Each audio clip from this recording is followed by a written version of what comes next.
this is my colleague, Colleen Taylor. I'll let Colleen introduce herself. Yeah, my name's Colleen Taylor, and I am the Director of Religious Education, which I'm hoping to get that title changed eventually because it feels really stuffy. But basically, I'm in charge of the principal over the family and children programming at our particular church.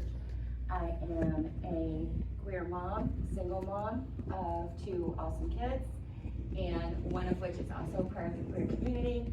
And so I come from a place of a mother and also an educator today. Awesome. So you're probably, you may be wondering what Unitarian Universalism even is. So I'll just start by giving a little, just quick, what we call our elevator speech about what Unitarian Universalism is. And I did wonder, have any of you heard of Unitarian Universalism, or do you have any That's all right. contact with it? No, okay. So Unitarian Universalism is it is a denomination that started out as 2 very progressive Christian denominations, right? Unitarianism and Universalism, that got married in the 1960s. Unitarianism started in Europe in kind of the late Middle Ages into the Renaissance time, and one of the hallmarks of Unitarianism was the belief that Jesus was a person, a very good person and a very wise prophet, great teacher, but not necessarily that there were 3 parts of God. So they denied the Trinity of God, in other words, that God was Father, Son, and Holy Spirit, and felt that Jesus was a person to follow, a person whose teachings were very important for humanity, but not necessarily a God. So that was Unitarianism. Universalism was a philosophy and a movement that started with the belief that a loving God would never send anyone to eternal damnation. And so the idea was that everyone was saved, universal salvation, no matter how awful they had been, that there was a way for them and a path for them to kind of rehabilitate and eventually be welcomed into heaven. And so they believed in the goodness of God and did not believe that God would have that kind of wrath on humanity, on his children. So those are the 2 very radical, heretical philosophies that began our movement. And then over the decades and centuries, Unitarian Universalism has continued to draw the circle wider and say, well, what about people who've never heard of Jesus? Wouldn't they be welcomed into the circle as well? People who grew up on the other side of the world? Yes, we want to welcome those folks. What about people who don't believe in God but want to live a good life? Yes, we welcome those folks too. So at this point in our history, we say that we are a non-creedal religion.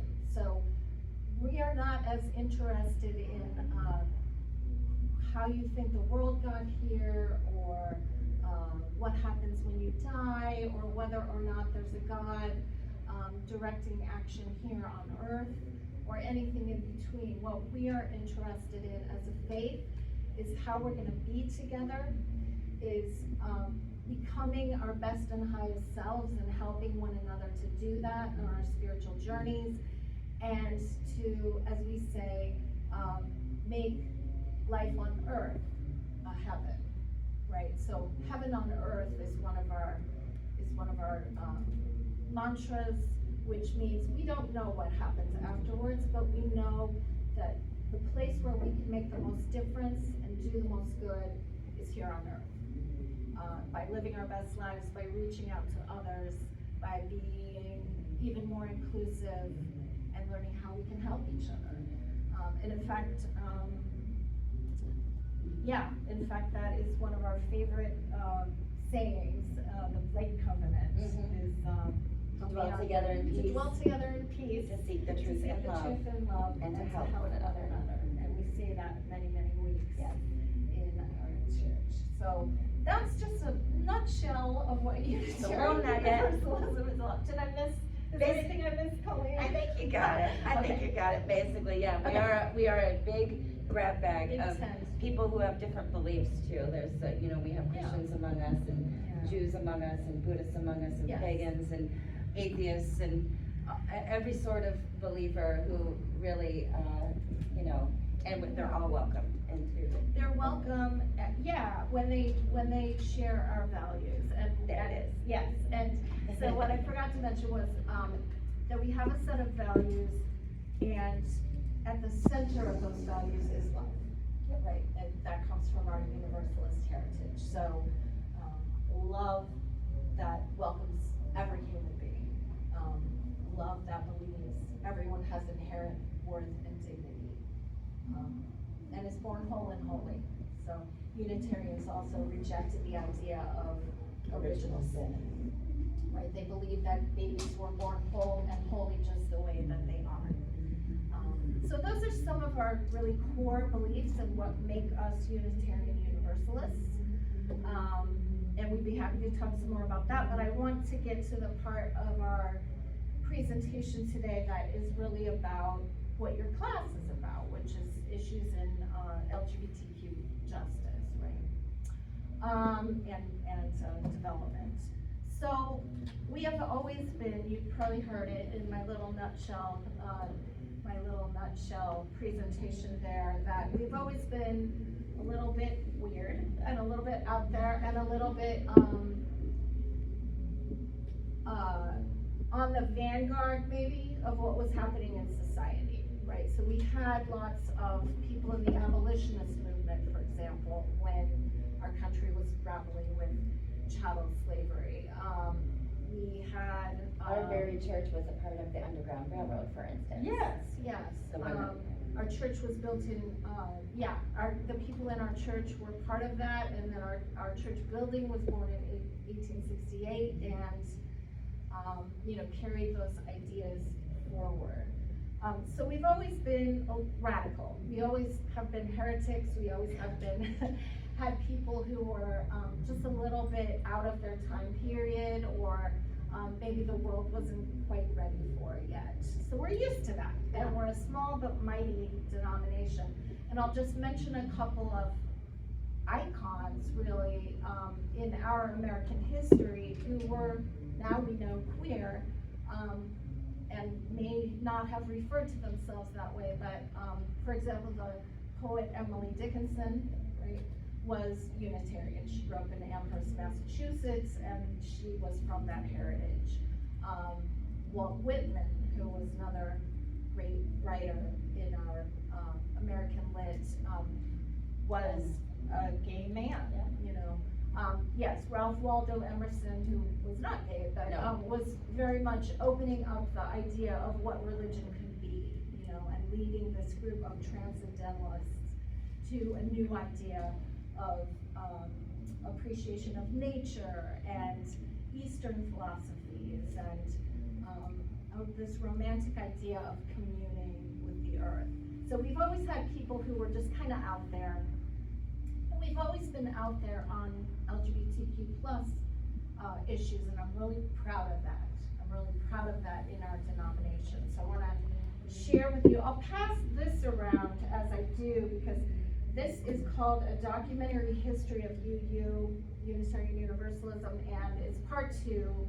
I won't bore you with all the, the medieval and early American stuff. But later on in the book, I've got some tabs in here for some proclamations and some decisions that the body of Unitarian Universalists in a democratic process voted to uphold, having to do with LGBTQ plus rights. So I can pass those around as I share some of those landmarks with you. And these aren't exactly all the same, because there are so many of them. But beginning in 1970, for example, when we were really only a 9% 9 years old as a denomination with the merger of Unitarian and Universalism. The body of delegates who voted to make a statement that year in 1970 voted to oppose discrimination against, and here I want to say some of these terms are very archaic and they might feel a little icky, but because these are historical documents, I'm going to use the words that the people of the time used. So they use the words discrimination against homosexual and bisexual people.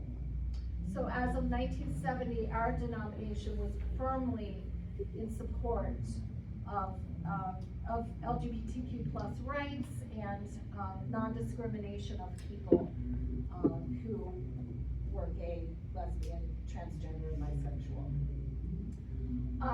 In 1973 to 75, they put some real muscle behind that and they established the Office of Gay Concerns.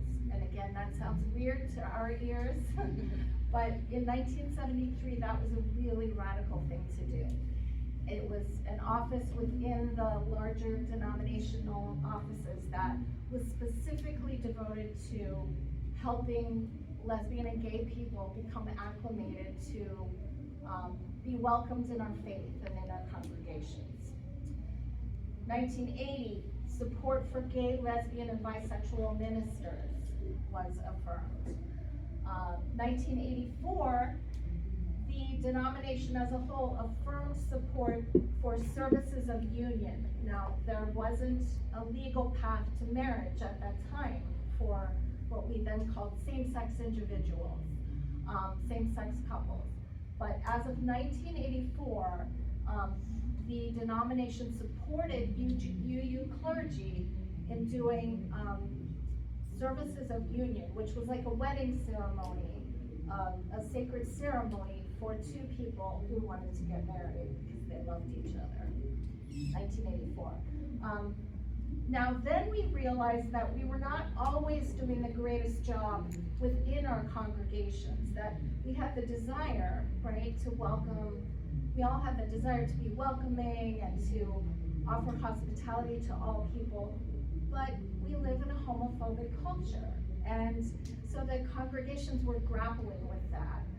So the UUA created, our Association of Congregations, the UUA, created, and by this time it had become the Office of Bisexual, Gay, Lesbian, and Transgender Concerns. So this was in 1989. They established a program that congregations could go through and get certified as welcoming congregations. It was education, it was kind of doing an audit of like what kind of media you were presenting on your walls and in your newsletters, what were the practices of welcome that you were offering as a congregation to bisexual, gay, lesbian, and transgender people.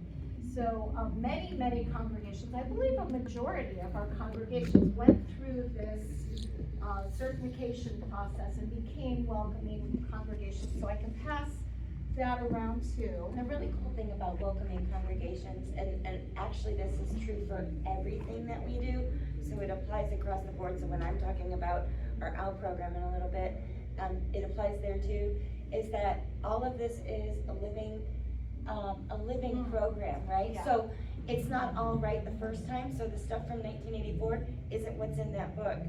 This is constantly being revised as we learn and do better. So as language changes, as we understand that we're not, oh wait, that was actually harmful, we need to switch gears, and we need to do something different, right? So like these are constantly being updated. Yeah. So 1996, official support for the right of same-sex couples to marry was officially endorsed by our denomination by a vote of delegates. So we were behind that movement and that political struggle from the very beginning. And the first time I could find a full expression of support for transgender rights was 1997. Was a place where the the gathered delegates who gather every summer and vote on what issues are important to us as a faith, they voted to officially express support for transgender rights. And again, that has been a constant battle. So we have, once again, in 2007, there was another affirmation of the worth and dignity of transgender people. And then I won't name them all, but about 20 more resolutions and actions up to the present time, right, up until 2025, this past summer, where again, we got to fight for transgender people, for their rights, and you know, fight against prejudice in every possible way as a faith. There are programs such as, well, I'll just mention one program that I know I've taken congregations through, which is transgender inclusion. It's a curriculum that's put together by 2 transgender ministers, and helps people who maybe don't think they know any transgender people, or are trying to, you know, get their minds around the idea of gender inclusion and kind of opening up a non-binary idea of gender that they maybe haven't thought about or weren't raised with because of their privilege or because of their generation or whatever. So we are actively creating curricula for just ordinary folks in the pews to begin to have a greater understanding, and to understand not only how gender is much more complicated than they ever thought or were taught, but also how they can support our beloved transgender congregants and friends and family members. So I think I'll just leave it at that, or well, actually, I'll just talk a little bit about Uplift, because Uplift is so these are sort of the political statements and the statements of values that we work on each year as a gathered faith. This Side with Love is our justice-making arm. So it's a place where people who are working on different justice issues can get support for that. But we have this section of Side with Love called Uplift Action, and it is our reproductive justice and transgender rights arm. And they offer both things like support for like a political rally, or support for a justice action that you might want to do in your congregation, but there are also online groups for transgender people and their families, for example, that are run by transgender ministers and religious professionals, where people can get support. Maybe they're living in a tiny community where they don't feel a lot of support. Maybe they're in a red state, but these are places where they can come, even if it's just on Zoom. It's not quite the same as being in a room with everyone, but where they realize they are not alone, that their faith is there with them, that we are all together in this, and that they are loved and they are whole and holy. So that's kind of a very pastoral and very, you know, a kind of emotional and spiritual support place where folks can go. And then finally, we're so proud of this, and I just finished reading it. I can pass this around too. This was, we also have 2 publishing houses, Unitarian Universalist, Skinner Books and Beacon Press. And this one is coming from, which one of those? It doesn't really matter, but anyway, it came from one of these, Skinner House. And this is called Authentic Selves. It is really a very beautiful exploration of, I think, like 35 different families, transgender people and their families in their own words. And they're not all UU. One of them is Sarah McBride, is that her name? Yes, Sarah McBride, who is a congressperson, I believe. Anyway, it's a beautiful book, and it's our latest love offering, and lifting up trans and non-binary people and their families. So I'll pass that around too, because I think it's worth looking at. So I think that's all the non-OWL stuff, because we wanted to focus on our whole lives curriculum, which is really the heart of the education piece that we have to offer as a denomination. So I'm gonna let Colleen take that one away. If, do you? Yeah, okay. Does anybody have any questions about what you've heard so far? Yeah. Well, I had a question about, call them the delegates or whatever, the ones who make the choices. Yes. How does that system work exactly? Is there like a ballot system where like the different congregations vote and then the delegates are made aware of what the people want, or like is it just the opinions of these people? That is a great question. So we practice something called congregational polity. It means that the congregations, the people in the pews, have the highest level of authority in Unitarian Universalism. So I, as a minister, I have influence. I can try to change your mind about something, but I actually don't have the power to say, we're gonna do it like this. It's actually the people in the pews who vote on a lot of things in the congregation. And so in the summer, we have our General Assembly, and delegates are chosen from each congregation according to their size. So a big congregation, I think the lowest is 2 delegates, so a tiny congregation. We have like 3 or 4. And then I get a vote. And then she I gets get a vote too. And so the religious professionals do get a vote as part of that, but so they can be voted on, they can be appointed by the board, they can be, sometimes they just volunteer, cause there's only 3 people that wanna go or whatever, frankly. But, they're usually leaders, yeah, they're usually leaders in the congregation. And then over that summer period, we have business meetings and we argue about things, and we decide what we're going to put our focus behind as a religion. And that's where those votes happen. So it is a fairly representative group of congregants and religious professionals who vote on that.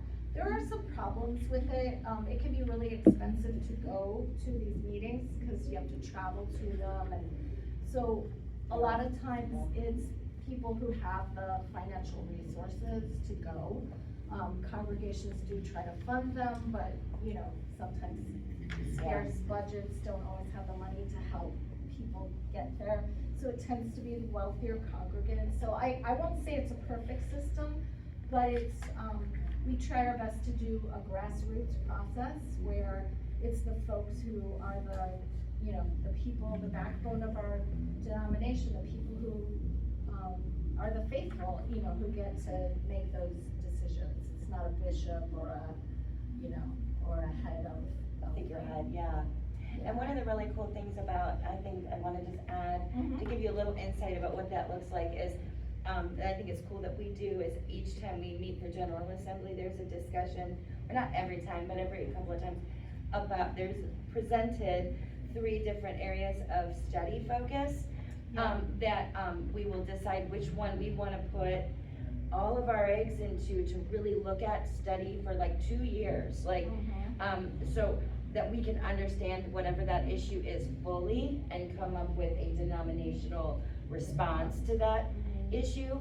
And so like this last year, they voted, the issue that we're studying right now is abolition, right? So it's about like dismantling the prison system, prison abolition, and rebuilding, like, and what rebuilding something in its place would look like, what justice actually looks like if that takes place. So that's what we're studying right now. So then in a couple of years, we have a stance on that. So we don't take it It's take- not just like a, hey, let's. Yeah, talk we about just this, feel like okay. doing this, Yeah, it's, we we really really- wanna understand Yeah, what's happening and how we can make it better. right. And we take the time to do that, which I really like, I love that little bit about. Yes, thank you for Yeah. lifting that up. I was just gonna ask, like, with all the different other denominations that are around here, like, do you ever feel like you're competing with other people, or is it more like, because you wanna make sure that your point is across and everyone else's is kind of different from yours? Yeah, I mean, I do think that in the past, we were very, very different from most Christian denominations. And some people even called us like the gay church, or, you know, we were sort of known as a place where people, who were LGBTQ+. Oh, that's where the hippies are. Could go and get, you know, could get spiritual care and spiritual nourishment. And so, in the intervening decades, and very happily so, many Christian denominations have opened up to, you know, being more inclusive and being more welcoming to LGBTQ+ people. And so, you know, I think we have lost a little bit of our, like, you know, like, we're special, we're different, and we're kind of in a soul searching phase, like, who are we? We're not just the uncola, you know, we're not just the place where you're not gonna get turned away. We need to also have a spiritual message that really matters for people. And a number, I think, of people who are LGBTQ+ have gravitated back to their own home traditions. And I really celebrate that. You know, if someone grew up as a Methodist or as a Pentecostal person and they are now finding a home in a place that feels right for them and feels like the place where their theology is the right match for, you know, the kind of belief system that congregation holds, I celebrate that. It does mean, you know, that I think we need to be more than just a safe haven. We need to really work on our own spiritual identity and be clear about who we are as a people. And that's our spiritual work. So I don't know if I answered your question or went off on a tangent. Did that? Yeah. Okay. Anybody else? Alright, cool, so y'all are justice focused, yeah, that's what this class is doing. We're talking about LGBTQ issues and justice, correct? Yeah, I And mean, that's, education. and so the Yeah. goal of the course specifically is about sexual orientation through the lifespan. So talking about sexual identity over time. But you can't talk about that without talking about justice. 100%, 100%. And that's what I thought Al would be. Yeah, Al is This going to will go. be what really resonates in this class. So, alright, I'm gonna launch into, does anybody need to stand up and like move your body for a second, stretch, jump up and down? No? Okay. Alright, so my favorite part of telling people what I do is when I get to the part where I'm like, and I administer a sex education program to children from kindergarten all the way up through middle school and high school. And they're like, excuse me, what? I thought you said you worked for a church, right? And then I get to say what I'm about to say to you, which is that having information about who you are, your body, how it functions, what you feel, how you are in relationship with other people, who you are, what your identity is, all of those things define who you are as a person, and all of those things you have the right to know about yourself. It is a justice issue to teach comprehensive, factual, and safe, cumulative sex education. And in doing that, we're doing justice work because we're also, like, we start with our OWL program at 5 years old. So, what is OWL? I'm gonna go through the whole thing for you so that OWL stands for Our Whole Lives. And so it is a program that was designed to go through the lifespan. We at our personal church only have the person power to do kindergarten and first grade, which we're actually just launching right now, and 4th through 6th grade. and our 7th through 9th grade. I'd love to see that extend into high school, and there's even, yay, for the adults, there's young adults, and there's the seniors. Maybe I forgot to bring the senior curriculum, but it really does truly go through the lifespan, Wow. okay? There's, I So- think there's young adults, there's just Yep. adults. There's a right? just adults, and I have that one And then too. there's the older adults. All right. So we have K through 1st grade here, 4th through 6th. I'm just gonna start passing these around, because you can just take a little looky-loo through them. And you'll notice that there's 2 different things happening. One says Our Whole Lives, and it's a curriculum. And some of them say Sexuality in Our Faith, and I'll explain why there's 2 different kinds of books here. But yeah, just, take a looky-loo, send it around. I forgot to look at what year we started doing this, but that's okay. A long time ago. Yeah, it was created in the early 2000s. Was it the early 2000s? Because we just celebrated 25 years of it, right? Yeah, that's right, you're right, Yeah, yeah. okay. So about 25, 26 years old. Around the turn of the millennium, let's say, yeah. When, we started looking at creating this program that would take you through the lifespan. And the reason we do it is, we're a covenantal religion, right? So we don't have a holy book, we have values, and we have principles that we follow as a group, a community of people. That we decide, we're gonna follow these values as we all journey on our own journeys, kind of together, but also knowing that we might not all have the same belief systems, right? And how do we do? Can you tell us what the values are? Yes, I would love to. So, Maybe we can put those up there. because so I the don't- very first value is justice, okay? Justice is our first value, second is equity, and the third is transformation.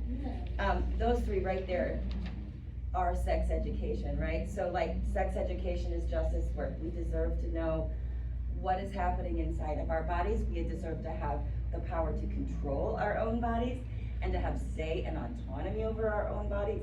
And we want to teach that to these children from the very, very, very beginning. Because we want to raise children in this environment who are empowered to stand up for their rights, to speak their truth, to be exactly how they were born and who they are as people. So that is number 1, right? That is a huge justice issue. Because if the rest of the world is saying, you're different, you're wrong, in our community, they're being held up to say, you were born whole, you are holy, you are perfect the way you were born. And you are loved, and you are supported. So that to me is a justice issue. So justice, equity, transformation. Then we have pluralism, which is kind of the word for, there are many paths to enlightenment, there are many paths to knowledge, and all of them have worth, right? And we are all in this together, even though we have these different belief systems. Pluralism, interdependence. That is I'm some, striking out on finding a really good Oh. graphic, but there's a little one there. You can independence, you used to follow zoom the it. idea and subscribe to the idea that we are all connected. What happened, if one of us is hurt, all of us are hurt. If one of us are experiencing injustice, everyone is experiencing injustice. Nobody is free until everybody is free, right? There's an interdependence At there. the top, sorry, And, yeah. where it says 100, just zoom in, Christina. The plus sign. The plus sign where it says 100% in the middle at the top. Oh, okay, there we go. And interdependence also aligns with our feelings towards the earth and to nature and to our surroundings, and caring for the gift that is this web of life that we're all kind of mixed up in, right? So that's interdependence. And then we have generosity, which you might think, oh, that's the money part. Yeah, sure, it's the money part. We all need money to keep these programs alive, but it's also generosity of spirit, generosity of time, generosity of talent. We can all be generous with each other, be open with each other, and give and receive from each other. That generosity is one of our values. So when the OWL program started, like I said before about the living document that went around, OWL is a living document. these are constantly being revised. You know, we used to say GLBT. It was, it was BGL, I don't even remember. It's so long ago, it was like a sandwich. Right. And now it's different. So like as our understanding of sexuality is broadened, is widened, of what the justices use are broadened and widened, these are constantly being reevaluated and updated. So that we're getting it right as best we can, knowing that we don't know everything, but we try to do better as we know better, right? So I'm gonna pass these two things around. The OWL program values, just so you can keep a hold of it if you'd like to look more into this after we leave today. It is based around these particular values, okay? The values of the OWL program are self-worth, that is number one. That is the foundation of the entire program from beginning to end, is focusing on you as a whole person and helping build you up as a person. And validating who you are as a person. That is a consistent theme throughout.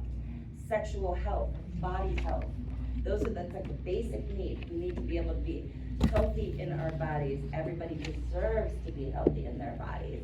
And so learning about what you need to do to care for your body is important. What you need to do to keep track of what's happening in your body is important. Decisions about your body, things like that, that is also consistent throughout. The next one is responsibility, that we all have responsibility for how we behave, how we act, what we put into the world, what we do to our bodies and to ourselves. Responsibility is the next value.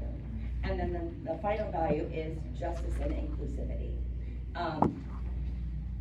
And I'm not gonna read all of this, but it's very, consent is where it is the foundation of this entire program, and that's where that justice piece also comes in. We're teaching consent to our babies, okay? About who in our gets to nursery. tickle you, for Yeah. example. You Or don't have to I hug remember- that person. I remember my son came home one day and, his dad was tickling him, and he had just been through the health program, and he said, "Stop it, Dad, it's my body, and I get to say who tickles me."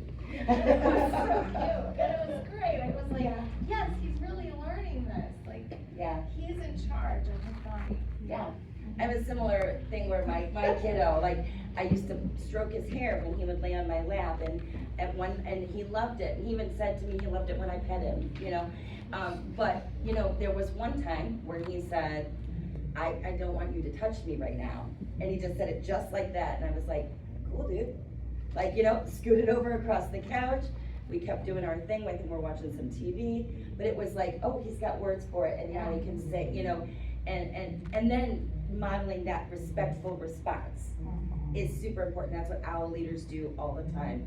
We practice this in the class, you know, how to stand up for yourself, how to speak what you're feeling out loud in a safe way, and how to, you know, and then modeling what the response that is healthy looks like, so that they'll know when when it doesn't look like that, that maybe that relationship or that trusted friend or whoever it is either needs some education, or maybe they're not the safest person to be in a relationship with. Like I said, we're teaching it from the time they're babies. In our nursery, I mean, all the board books are how to speak up for yourself, the ABCs of equality, things like that. And I will add, wherever you go in your life, if you're in your professional life, if you're working with young people, I encourage you to have a nice, diverse children's library for them. That is your first signal that you are a safe place, that you are a person that can be trusted with who they are as people, and also just maybe the first time they'll ever see somebody that looks like them or feels like them in picture book form, because these are not everywhere, right? These, the story of Harvey Milk as told for a child to listen to, important. Sylvia and Marcia, Start a Revolution is one of my favorites. It's about, trans rights leaders, Sylvia P. Johnson, and these are stories they're not gonna get you know, because history is being erased, I don't know if I'm allowed to say that, but like, history is being erased, so I'll there's say it. there's a storybook for Stonewall too, like, let's Yeah. teach them about the, you know, the history, and then seeing themselves being represented in your children's libraries is really, really, really, Yeah. really important. And the strength and the resilience of LGBTQ Yes. people, you know, like their And just love, knowing, their joy, not just, Yeah. you know, this is a terrible story of someone who was killed, but, yes, you know, the fullness of their identities and their beauty and their skills and talents that they brought to the world. 100%, 100%. Where was I at? Justice and inclusivity, consent, okay. Yes. Okay, because I was gonna mention that, but it. Yes, so then, well, I'll go right into that. So the next tenet is, of the OWL program, is that parents and caregivers are the primary sexuality educators of their children. We are not trying to tell you how to parent your children. We're trying to support you in that difficult space, right? Because I don't know about you, but like, my parents told me nothing about sex, about my body, about relationships. It just wasn't something we were allowed to talk about. And that I see is shifting a little bit, hopefully, in the more recent years. But the most common thing I hear from parents is, nobody did this with me. I don't know how to do it with my kid. I don't know how to have these conversations. So we also help the parents. OWL also has a parents and caregivers as sexuality educators curriculum that can be used right alongside this. So while their kids are in class, we're also helping the parents understand and even come to terms with their own feelings about what this all is, right? Because no parent is prepared for parenting, period. And that you're gonna throw in things that are maybe difficult or maybe a little uncomfortable to talk about, or you don't wanna say the wrong thing, and so you don't say anything at all, so you don't know what tools you have. That's where we can come in and help and provide some ideas and really let them dive deep into what their own personal hangups and things about the subject are, and then help them kind of like open up a little bit and talk about consent and talk about decision making and talk about gender identity and what all of that means, and then get them to a place where they feel comfortable. They have enough words and tools in their toolbox to take it home, right? And to not be so nervous about that conversation, which I love. I love it.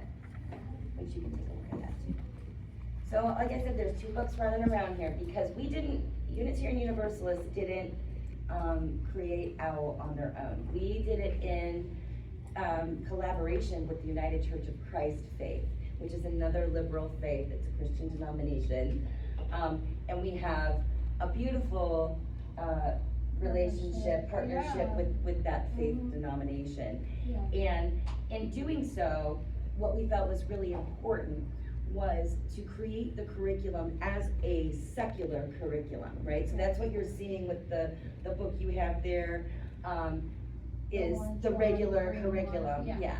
And so that can be taught anywhere by anyone. We need you to be trained well in order to use it as an official OWL program.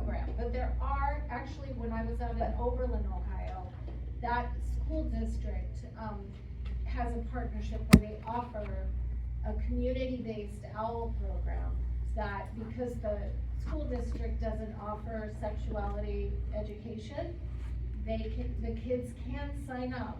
It's an opt-in kind of thing, that parents can sign their kids up to take OWL, not the faith-based one, but just the community-based OWL, and get credit for that in the school district as a health class. So there are potentials for that. I know it happens in other places around the country too, but I'm just familiar with Oberlin because I went there. So anyway. Yeah, for sure. And but one thing that we stress is you have to be well trained to administer this program, because this isn't little light stuff. This is important stuff. You don't want to screw it up. You got to get it right, because you're talking about, helping to support and hold these little children's lives and these middle schoolers' lives and these older, high schoolers' lives are forming, and there's no real room for really screwing that up, right? We're not always gonna get it exactly right, but we wanna be able to do the best that we can, and so we train people very well to administer this program. Now, the other book, it says Sexuality in Our Faith. That is a companion to the secular curriculum. And there's a version of that is Unitarian Universalist, and there's a version of that is United Church of Christ, which takes a Christian slant and uses the Bible to reinforce the lessons of the secular. So it's just really, that little companion is about like taking the lesson they learned, whether it's, gender identity that week, or gender expressions and stereotypes, or sexuality and disability, or whatever they're learning that week, and relating it to how it correlates with our values, if you're Unitarian Universalist, or how the Bible expresses, or the Christian faith expresses that same thought through their religion, okay? So you can do it either way. You can do it completely secular, you can do it with the UU companion, or you can do it with the Christian-based Sexuality in Our Faith companion. And But I love the way they did that, because they really opened up so many possibilities. Yes. For this to be taken out into the world, and that it is really supporting all bodies, all people, all belief systems, all religions, and it doesn't need to be in conflict with that. 100%. And the whole curriculum itself is based on 6 different circles of what we call the circles of sexuality. And it's really trying to help our young people all the way through, because the other lesson of OWL is that all of our feelings and thoughts will be changing throughout this whole process. Our 5-year-olds don't yet fully understand where they are on that path of gender identity, and they're figuring it out. Maybe the 7th grader is struggling with, am I gay, or am I trans? Maybe that, and they're still figuring it out. And so in high school, maybe they figured it out by then, but maybe they haven't. And it takes that all the way through the adulthood, because young adults, women in their 40s and 50s are being like, holy crap, I've been gay this whole time. So it's with that understanding that all of this is human, all of this changes. There are no concrete ways to do this, being human as a sexual being. There's only the way you feel, there's the way that you know yourself. And that is what we try to lift up and hold, and know that that can change and flux and move, right? So through the lens of these 6 lenses that they use for the OWL program are sensuality, intimacy, sexual identity, sexual health and reproduction, and then sexualization, and understanding the difference between those 6 circles. So with every lesson they learn, so say we're in the much feared and always interesting partnered sexual activity workshop. This is way later in the workshop for the 8th graders, where they actually learn the mechanics of the things, right? At that point, when they're talking about those things, they will then say to the kiddos, where does this land in these circles? Does it feel safe? Does it feel unsafe, like sexualization?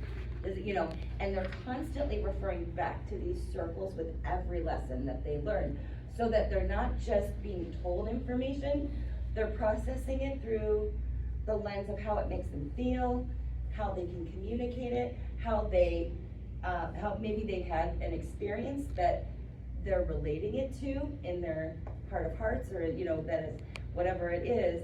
And that's why this program, you have to be well trained to do it, because we understand as we administer it that we're talking about, we could just be like, this is the birds and the bees, this is how you have sex if you're a straight person, this is how sex works if you're disabled, this is how that's not how we do this. We start with a foundation of humanity first, consent first, autonomy first, and we start talking about feelings And then we start talking about how friendships, like how you are in relationships to other people, families, what your family feels like.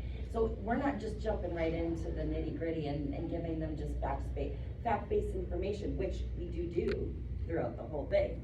But it's kind of like lovingly embraced in the whole of who we are as human beings, right? So it's presented in a much more holistic way.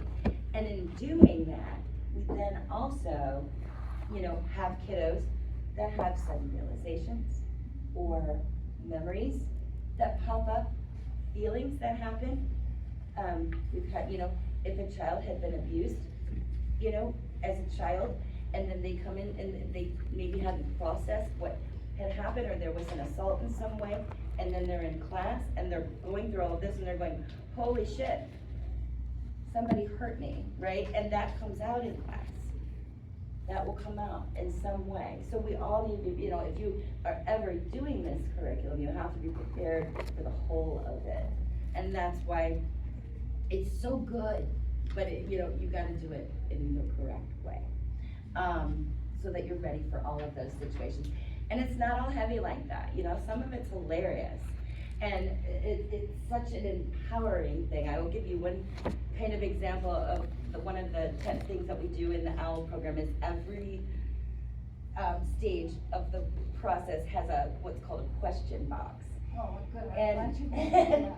And so like, even if we've set the perfect, safe environment, and we're at the 7th grade level, and these kids have grown up in the church with these people, and they trust them that are leading, even then, even in the perfect circumstances, teenagers want to talk to other teenagers about this stuff, and they're still not going to tell us everything, right? So, and that's okay. We know that. Which is the other part of justice. I'm just going to sidetrack. The other part of justice is we're not just teaching them, we're teaching all of their friends. Because then these kids, they leave these groups, they become their own sexuality educators. They really do. Because teens talk to each other about this stuff.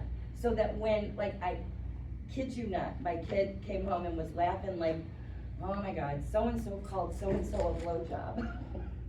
And I go, did you know what that even means? And the kid was like, no.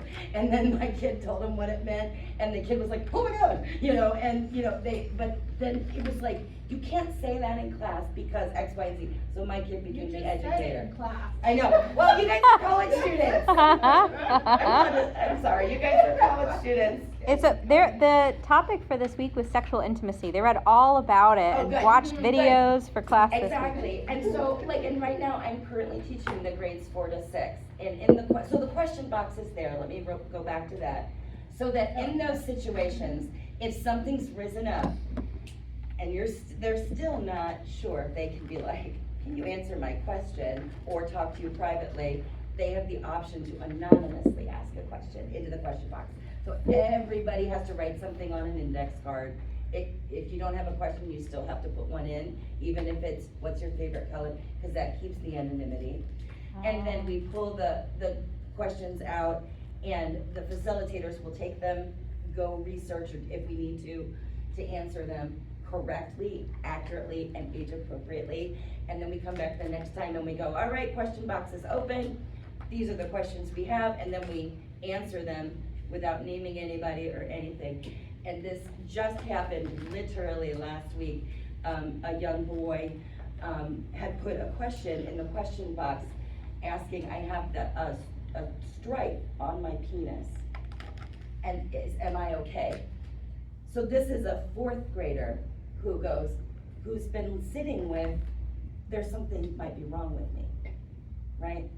And finally got to the point where he could ask that question anonymously into a question box.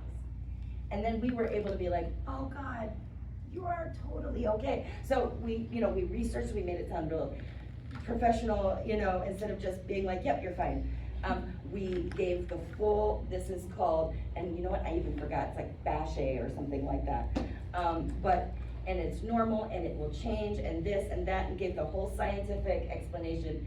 And then at the end, we said, but of course, if you're still concerned, please talk to your caregiver, talk to your mom or dad, or talk to your doctor, or come and ask one of us. And, you know, so it's always leaving that open communication.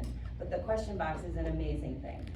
And when you get into middle school, you'll start getting questions. My friend, this happened to my friend. Are they okay? And you know, some of those times it didn't happen to a friend, it happened to them. So it really is an opportunity for them to finally get to ask a question that they haven't felt safe enough to ask. And that is a huge justice issue, right? I kind of got lost in where I was going because I got sidetracked with the. Well, Okay, then we do also talk about, look, one of the arguments for the OWL program is, oh, you're teaching kids to have sex, you're teaching kids to experiment, and I'm saying, and then what I say to that is, kids are having sex, and kids are experimenting, they're already doing that. And we live in a day and age now that there's no such thing as finding a Playboy under your dad's mattress anymore, I don't because even know what all that they means. need, yeah, you guys might not even know what that means. For me, I was in the 6th grade and I found my friend's parents' book called The Joy of Sex that had like drawings in it, and we'd be like, ooh, you know, but now, all they need is this, Yeah, and they're seeing hardcore pornography. So there's no world that we live in that is the acceptable, just let them learn through pornography. So that's already happening. What we're trying to do here is let them know that they're not weird, because that's all kids think, that they're the weird one, right? That their thoughts and their feelings are not like their friends. So it's building up that confidence, building up self-esteem, letting them know that they are a whole human being, and then giving them the tools to be safe about it, because it's gonna happen. and connecting it to their values. And connecting it to who they are as people, Who they wanna absolutely. be, And so that's the greatest part about, I think, the 7 to 9, is really the deep dive into what do you need from a partner? What do you have to give to a partner? It's all relational. We're not just talking about mechanics and sex, we're talking about the whole being. And so that's why, it takes us over half the year. The OWL program for 7th to 9th graders is a full school year, every week, except for like spring break and Christmas. And it takes us to like March, if we start in September, to get to the mechanics of sex and different ways people express physical intimacy with each other. We don't do that until 5 or so months in. So it's really like laying that groundwork so that they feel strong in their decisions, and they have resources and access to correct information. And I think I wanna say here too, and you may have already studied this, but, research shows that the kids that aren't given more information that's accurate, and science-based and supported through their sexual development are actually not, they're not just running out and willy-nilly having as much sex as they, there's this picture that like, oh, if we give them this information, they'll just go and, just become. They'll use it Yeah. to be. But actually, that's not Promiscuous. what we see happening.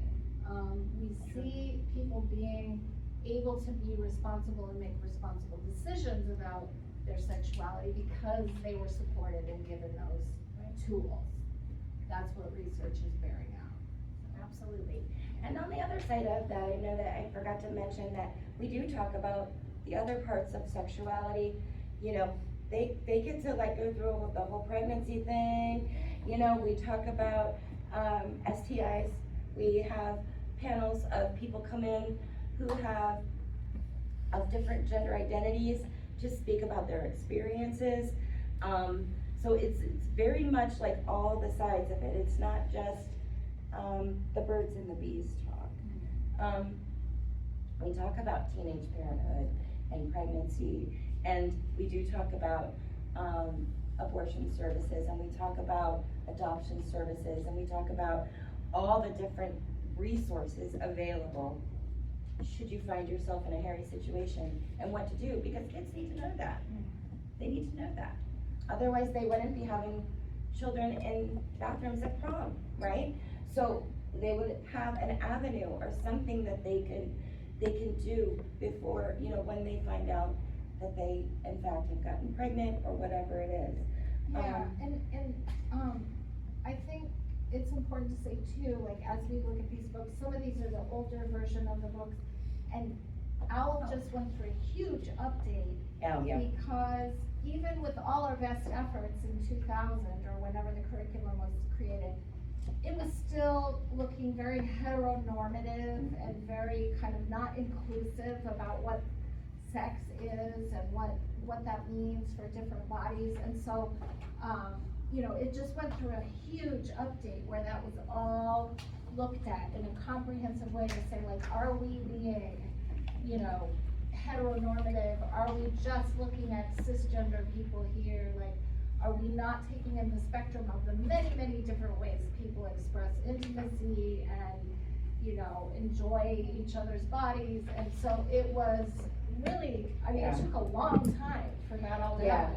Recently, what they really noticed was the lack of diversity in, ability, right? Yeah. So like, there was no like discussion or talk about people who need wheels to move, right?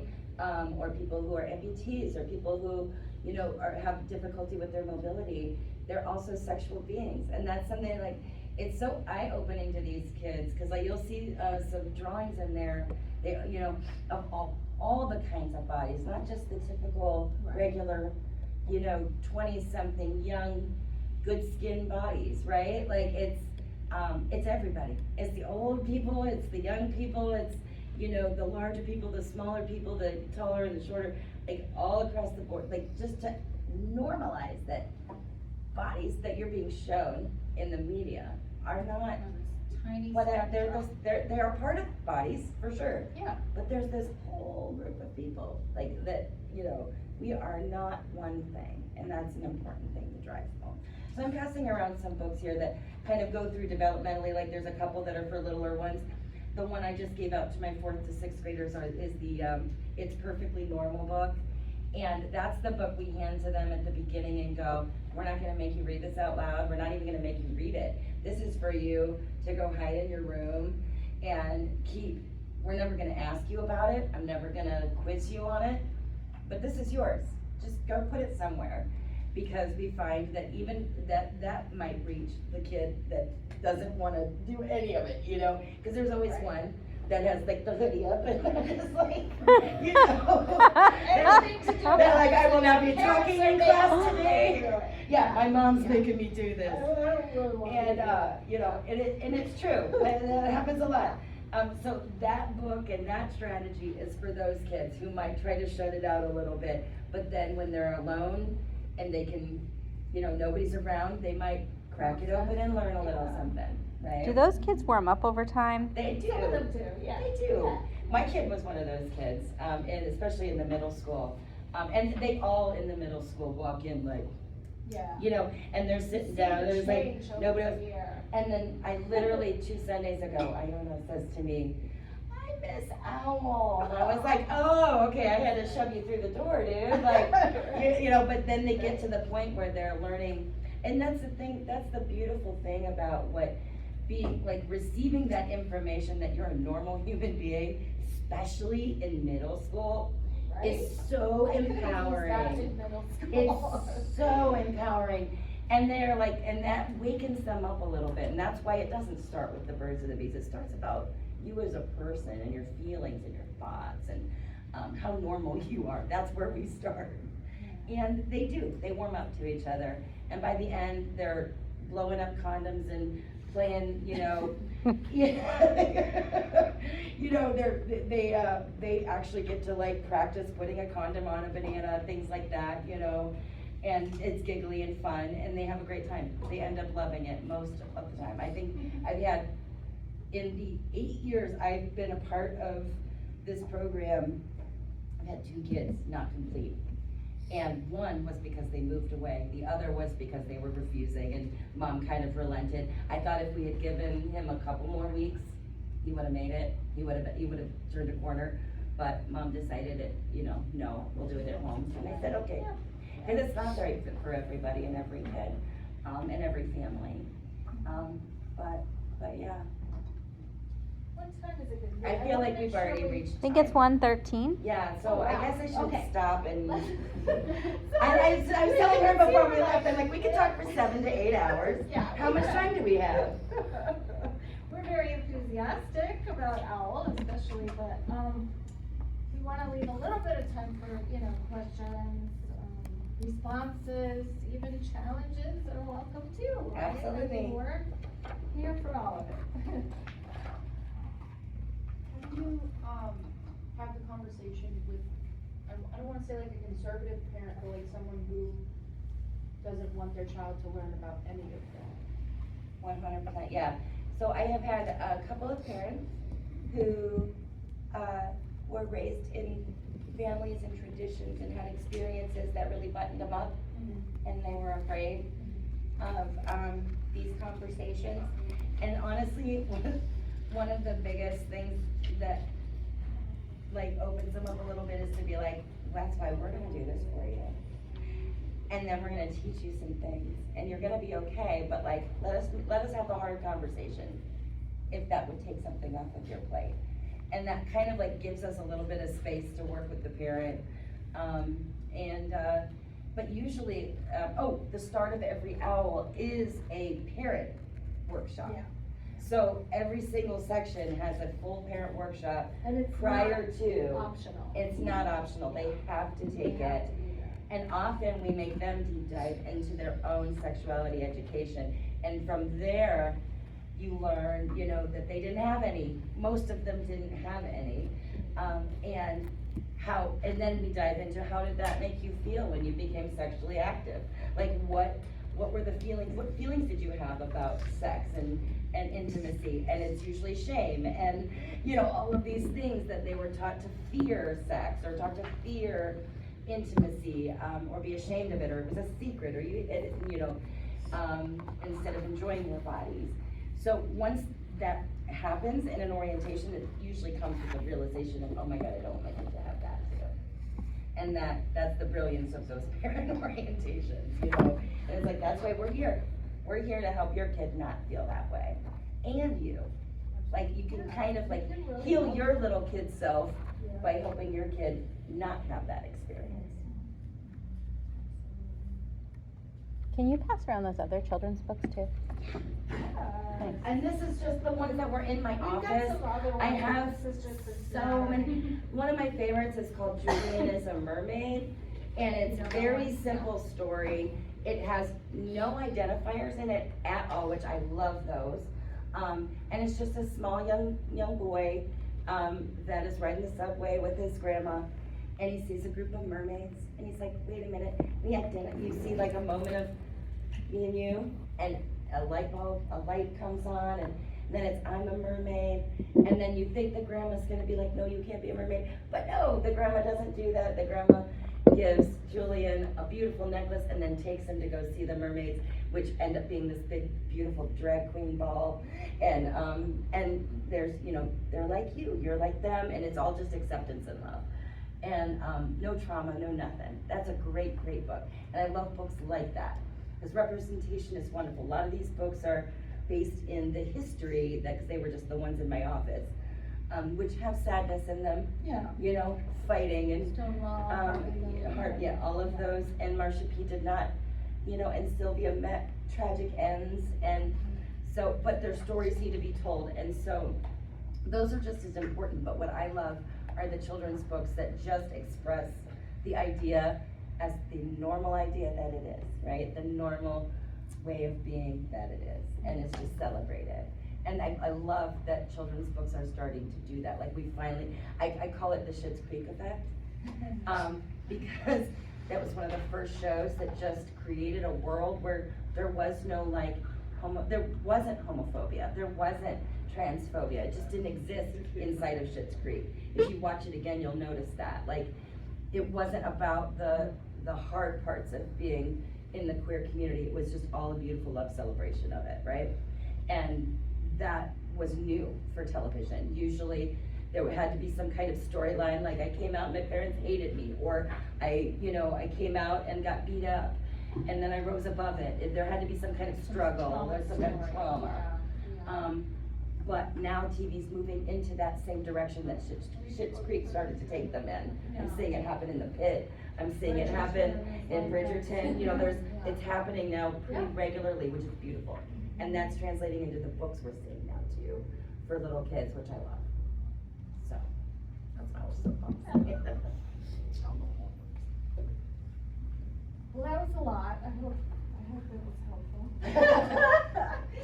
We kind of threw a lot at you in a really short time, but,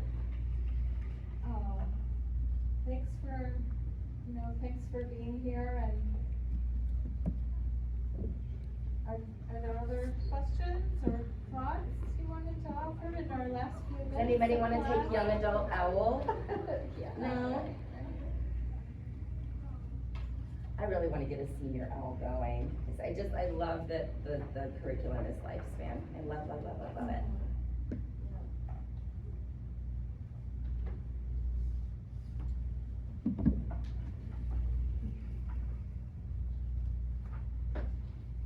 I'd be happy to send you to a reference list of books or things That's a like great that. idea.